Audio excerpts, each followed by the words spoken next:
asisten a la capilla San Juan Bautista de Villa Guaraní están consternados luego de encontrar completamente destruido el altar donde se oficiaban las misas. Todos piensan que grupos satánicos atacaron las imágenes sagradas.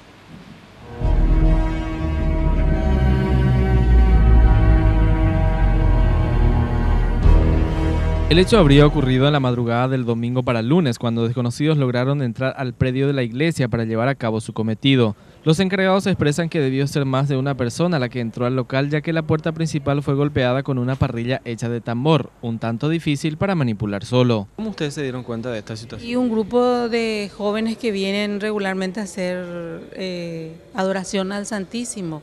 Me pidieron la llave y vinieron y se encontraron con este cuadro ayer a las 7 de la tarde más o menos.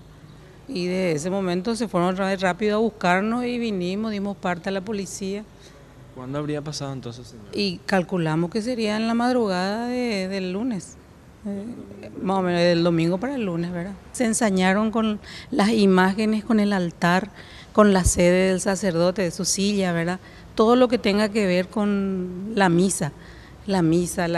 Todo lo que se usa en la misa, todo destrozado. Una de las vecinas asegura que queda consternada por lo ocurrido, teniendo en cuenta que, según se observa, no se alzaron con ningún material perteneciente a la iglesia, dando a entender que solo fue con el fin de destrozar las imágenes. ¿Llama la atención de que no robaron nada? No, llama la atención eso. Yo ayer cuando me fui tuve ganas de llorar. Por todos los destrozos que hicieron. Sí.